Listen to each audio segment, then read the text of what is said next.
Cá estou eu aqui de novo para falar a respeito do meu xará Rodolfo Landim, presidente do Flamengo. Isso porque na última segunda-feira, novamente ele que tem encabeçado esses dirigentes todos que querem voltar antes daquela que a maioria das pessoas considera como consenso, que é a hora exata do futebol voltar, ou seja, quando a curva de disseminação da doença começar a entrar na descendente, talvez seja a hora mais apropriada para essa volta do futebol, que não é o caso, a curva só aumenta, o Brasil não para de crescer em número de casos, ainda está distante dos Estados Unidos do número de casos, mas nos últimos 7 dias aí ou mais, o Brasil teve mais casos do que o próprio Estados Unidos, que já está numa linha de descendência na disseminação do vírus, enquanto o Brasil, como falei, só aumenta. E é nesse cenário que Rodolfo Landim tem encabeçado, principalmente com o apoio da FERJ, na Federação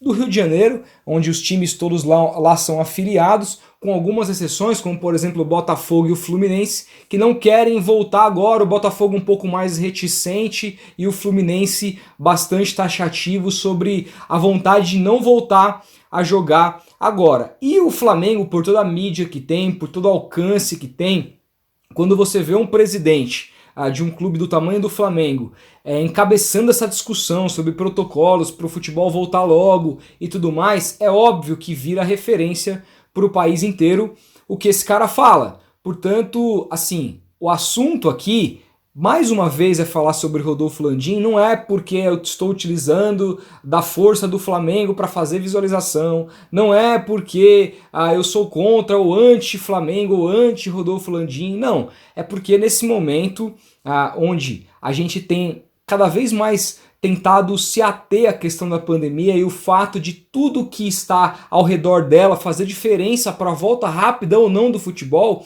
ele tem sido um personagem muito rico nessa hora, porque ele tem falado muito, eu comentei a entrevista dele que foi catastrófica na Fox Sports, que ele não mostrou nenhuma simpatia às vidas perdidas, e agora novamente ele fez uma participação no Bem Amigos. Isso não poderia deixar de ser comentado aqui no momento que eu decidi trazer um quadro diário de opinião para falar o que eu penso. Eu não posso simplesmente ignorar porque estou falando novamente do presidente do Flamengo. Caguei, desculpa, mas eu vou falar o quão achar que devo falar a respeito de cada vez mais as pessoas estarem convidando esse cara para participar dos programas. E a gente não pode se esquecer que ele é o presidente do time de maior torcida do Brasil, representa muita gente. Portanto, é claro, nem todo torcedor do Flamengo concorda com o que ele diz, nem todo torcedor do Flamengo, e o nosso campo de comentários aqui é exemplo disso. A gente recebe os mais diversos comentários de flamenguistas dizendo que é contra esse pensamento da volta de qualquer jeito do futebol brasileiro. E bom, para contextualizar, mais uma vez, ele esteve presente no programa Bem Amigos, que contou com algumas pessoas em estúdio, entre eles o Casagrande, que eu vou chegar lá, mas também outras delas estavam via internet, e ele era um desses casos, devia estar na casa dele dando entrevista para o programa. E aí chamou a atenção 2 momentos. O primeiro, que era basicamente ele expondo a ideia dele do porquê ele defendia que o futebol deve voltar logo. Eu entendo muitos pontos, só discordo da hora, do momento, mas entendo muitos pontos. Gosto do protocolo do Flamengo, é importante deixar isso claro. Achei que o protocolo deles é bom, desde que eles tenham um pouco mais de rigidez, como por exemplo não tiveram com o Diego, que não puniram o Diego.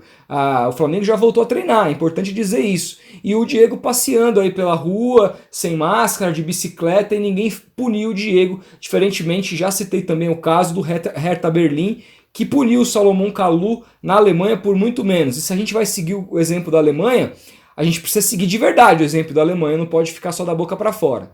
E ele estava explicando os protocolos do Flamengo, quão é importante a volta do futebol, quão a maioria dos clubes estão com ele. Até aí tudo legal, você pode discordar, concordar ou não, desde que ele não demonstre desprezos pelas vítimas, como ele fez na última entrevista ao Fox Sports, não vejo problema nenhum. Só que aí, para defender isso, ele cita uma fake news. Ficou muito claro que ele não sabia e ele pediu desculpas, não quero atacá-lo por conta disso, mas ele acenou sobre a possibilidade da Globo já estar começando a se mexer ali para voltar com a gravação das novelas antes mesmo da curva vir em decrescente no Brasil. E prontamente ele foi interrompido pelo Galvão Bueno, que disse que se tratava de uma mentira, que a Globo não planeja voltar com as novelas até o final de julho. A gente está em junho, então tem pelo menos 2 meses ainda mais de ato, e ele disse que isso não está certo, que a Globo vai avaliar como vai estar o momento naquele momento, como vai estar o momento para decidir se vai voltar ou não com a novela. Então se tratava de uma fake news. E ele mesmo admitiu isso, falou, olha, devo ter lido aqui, consumido alguma fake news. E aí é o primeiro ponto que eu gostaria de discutir nesse vídeo, porque é o seguinte, se o presidente do Flamengo, que é claramente, você pode fazer qualquer tipo de crítica a ele, eu tenho feito várias vezes aqui, mas se ele, que é um cara legitimamente estudado, um cara que você vê que ele tem cultura, não é nenhum burro, não é nenhum imbecil, se esse cara do tamanho dele cai numa fake news como essa, imagina o que a gente, as pessoas, o torcedor médio, cai em fake news sobre vários assuntos todos os dias. Isso é uma coisa para se pensar. Um presidente de um clube do tamanho do Flamengo caiu numa fake news e compartilhou ela ao vivo e teve que ser corrigido. Então assim, as fake news estão em todos os lugares, por isso é tão importante o inquérito do Supremo Tribunal Federal para apurar esse tipo de coisa, porque a fake news ela desinforma, ela transforma uma inverdade em verdade, você passa a acreditar naquilo e então você passa a odiar aquela pessoa. Eu me lembro muito bem da minha família aqui, que certa vez, próximo das eleições, ficou decidido que a Manuela Dávila ia ser a vice-presidente, a vice-candidata à presidência do PT junto ao Haddad, naquela união que foi feita entre PT e PCdoB. E me lembro que na época foi muito compartilhado uma camisa dela, que foi uma fake news que estava escrito supostamente Jesus é gay, Deus é gay, algo do tipo.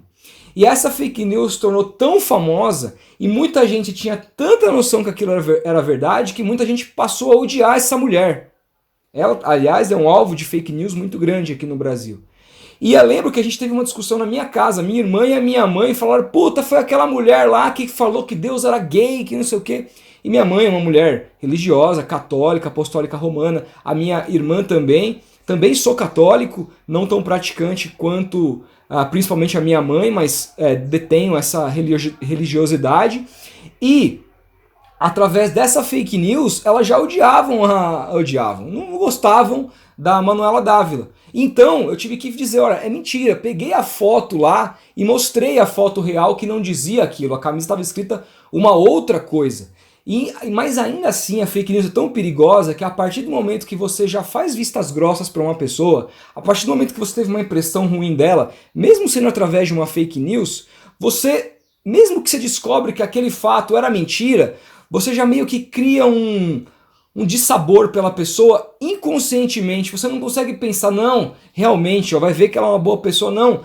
Você já criou uma má formação pela pessoa, aquilo já foi cultivado dentro de você. Então, as fake news são muito perigosas. E a gente viu um momento claro que um presidente de uma grande nação, como ele mesmo disse, que é a nação flamenguista, caiu ao vivo numa fake news, e isso ficou muito emblemático para mim. E depois o Casagrande fez uma pergunta que eu quero deixar aqui, antes de continuar, põe aí o vídeo, Filipão. É o Casagrande, tudo bem?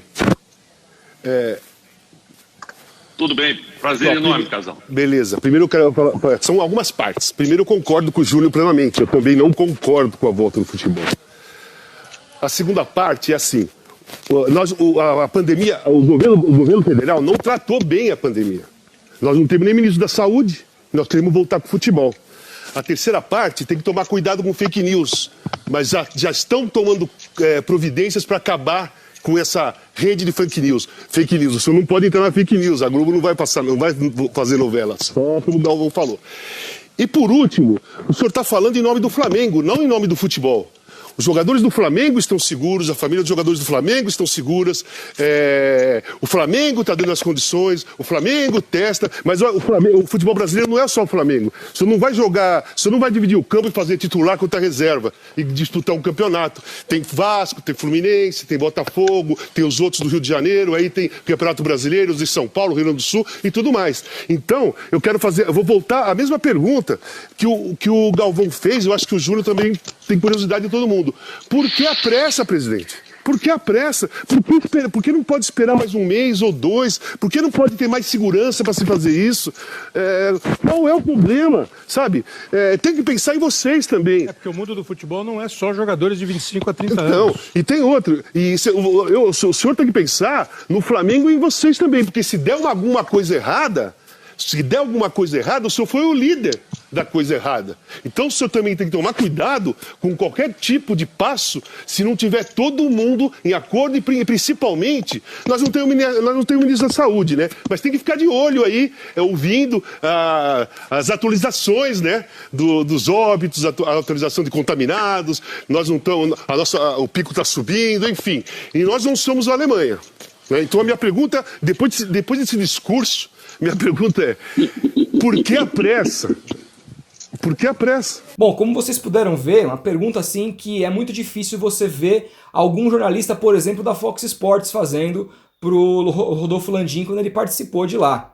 Até por isso imagino que ele escolha melhor as entrevistas que faça. Ele é um cara que, por exemplo, nunca vi ele dando entrevista pro Mauro César, que tem essa pecha de ser um jornalista mais combativo, apesar de ser flamenguista assumido. Então ele só não esperava por uma pergunta como essa de um Casão, que é um cara que cada vez mais, inclusive a questão lá do Caio demonstra muito bem isso, que não tem medo de fazer a pergunta, não tem medo de falar o que pensa, e concordo integralmente com o Casão. Aliás, quem acompanha aqui o canal já sabe que a gente vem falando isso há bastante tempo.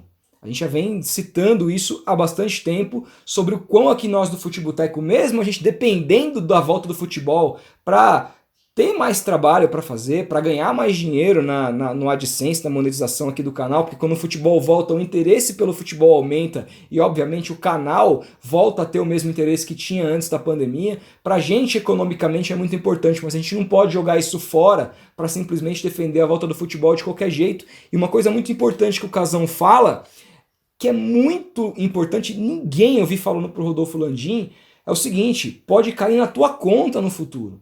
Se acontecer algum problema, esse problema que o Casão falou que pode acontecer, mas ele não citou exatamente qual, é a morte de um jogador, seja do Flamengo ou seja de qualquer outro clube. Vai recair sobre os líderes que defenderam isso na hora errada, e o Rodolfo Landim está encabeçando essa liderança. Portanto, o recado que o Casagrande deu ao Rodolfo Landim é muito preciso e muito importante. Eu fiquei muito feliz com essa pergunta que o Casagrande fez. Não coloquei a resposta aqui, senão vai ficar muito grande, mas o Rodolfo Landim deu aquela rodeada e continuou. Aliás, tem na internet, vocês podem ver aí, é fácil de achar, vocês podem assistir completo aí, que tem inclusive lá no site do Globoesporte.com oficialmente, sem precisar assistir por nenhum link pirata. Mas ele continua defendendo e me parece que a reflexão do Casagrande não vai mudar nada, mas é muito importante que tenha uma pessoa que se posicione dessa maneira como o Casagrande se posicionou mais uma vez no Bem Amigos. Eu quero saber a opinião de vocês. O que vocês acham a respeito dessa volta agora, antes da curva começar a descer? Quero muito saber o que vocês pensam sobre isso. Se gostaram do vídeo, deixa o like. Entre aí no nosso clube de membros, só clicar no link aqui embaixo, tá? Seja membro no canal. Tem vários planos super baratinhos lá para vocês que a gente criou com o maior carinho, mas com o intuito sempre é ajudar o canal. A gente não tá vendendo nada, é só para quem gosta bastante poder aqui ajudar a gente a continuar produzindo conteúdo nessa plataforma. Beleza? É isso, grande abraço, a gente se fala e até o próximo vídeo.